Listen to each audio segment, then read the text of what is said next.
Farm security is national security. We cannot be the world's superpower if, in fact, our foreign adversaries are buying up all of our farmland, especially in strategic places around a lot of our military bases. American agriculture is not just about feeding our families, but about protecting our nation and standing up to foreign adversaries who are buying our farmland, stealing our research, and creating dangerous vulnerabilities in the very systems that sustain us. China has been quietly buying up land and businesses across the United States for years. This phenomenon largely went unnoticed until recently, when people began realizing something unusual was happening.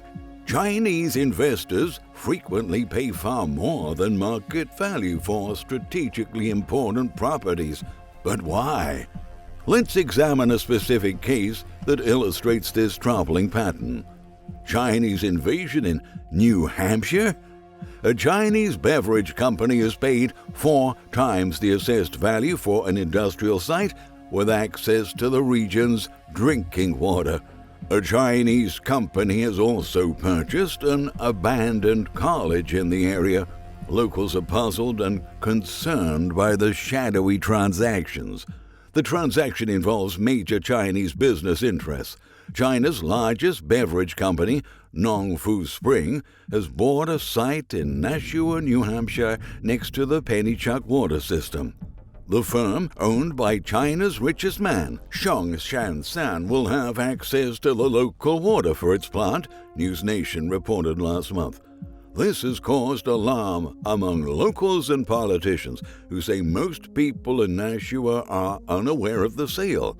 Shansan maintains deep ties to the communist Chinese government, though in China all wealthy individuals have such connections by necessity. The financial details reveal the extent of the overpayment. Stag Industrial Holdings, LLC, a real estate investment trust, sold the land to NF North America, a subsidiary of Nongfu Spring, on January 31st, according to the Hillsborough County Register of Deeds, reviewed by New Hampshire newspaper The Keene Sentinel. The property, a 391 square foot single-story building on 23 acres at 80 Northwest Boulevard, which has not been used for 11 years, was bought at 4 times more than its assessed value, $67 million, despite it being valued at $15 million by the city of Nashua. So, what makes this particular property worth $67 million to Shanshan? Many of us would love to know the answer. The pattern extends beyond this single transaction. The Nongfu Spring expansion in Nashua isn't the only Chinese investment. A few miles away, a Chinese investor purchased the former campus of what was Daniel Webster College. The 50-acre site was sold for $14 million about 7 years ago, but is mostly abandoned today. The mayor of Nashua, Jim Donches, said the investor paid double what the property was worth. Unfortunately, this isn't limited to New Hampshire. Recent data reveals the massive scope.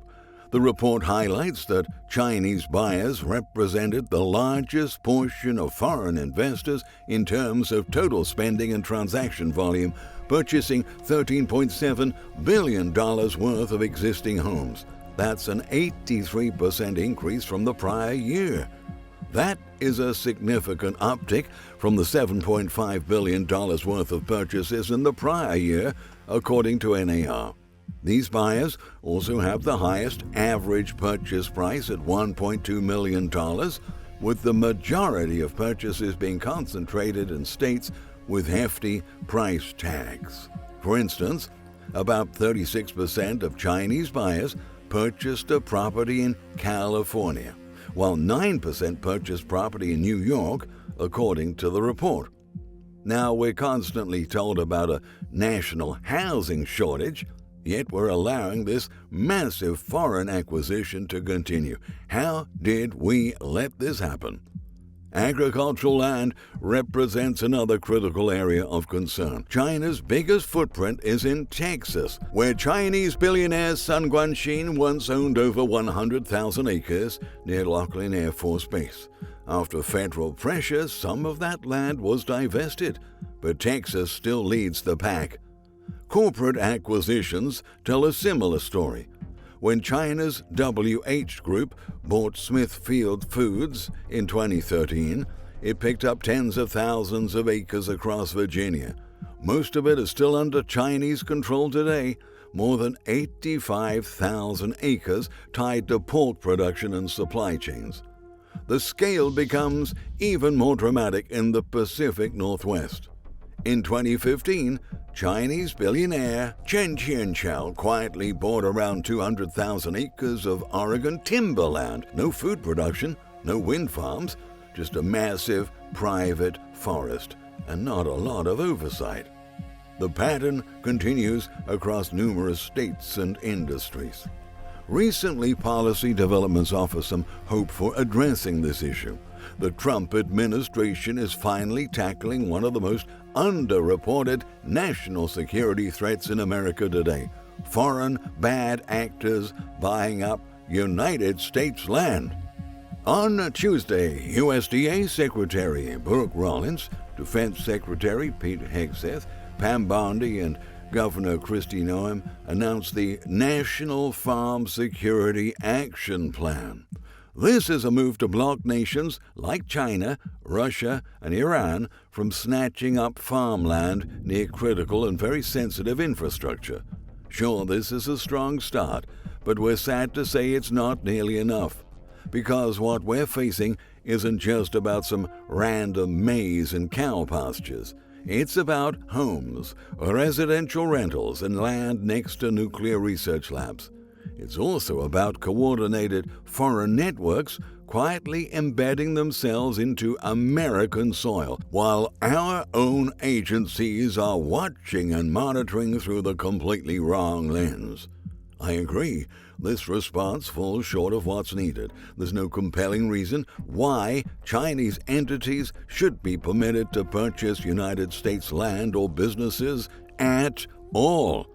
A former Chinese citizen now offers her perspective on these developments. Lily Tang Williams fled communism in China and is now running for Congress in New Hampshire as a Republican. I did research in English and Mandarin, which is my first language, and I was just shocked, Williams told News Nation. I have been trying to warn people, she said. Xi Jinping has a China dream, and his China dream is to use a soft power invasion. Business, education, apps like TikTok and WeChat, media, entertainment, everything they can without firing one shot to expand into Western countries like the United States. The pattern of Chinese land acquisition reveals a calculated strategy rather than random investment opportunities.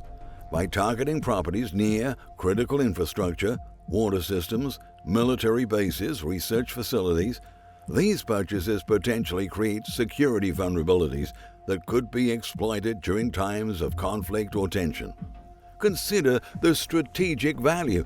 Control over water sources could affect entire communities, while proximity to military installations provides intelligence gathering opportunities. Agricultural land ownership influences food security, and residential property acquisition in key metropolitan areas establishes permanent footholds in America's economic centers. The timing is also significant. These massive purchases have accelerated during periods of economic uncertainty when American sellers are more willing to accept premium offers regardless of the buyer's nationality or the buyer's intentions. Intelligence analysts point to several concerning patterns. Chinese buyers often establish shell companies to obscure true ownership, making it difficult to track the ultimate beneficiaries. Many purchases occur through layers of subsidiaries, creating plausible deniability while maintaining operational control. Additionally, these acquisitions frequently target dual-use facilities, properties that appear commercial but could serve military or intelligence purposes. The geographic clustering is also noteworthy. Rather than scattered investments, Chinese purchases often concentrate around specific strategic locations, suggesting coordinated planning rather than opportunistic buying. This represents a serious national security threat that demands immediate attention. The scope and scale suggest coordination at the highest levels of Chinese government, making this more than individual business decisions. Hopefully, increased awareness will prompt more people to discuss and address this issue.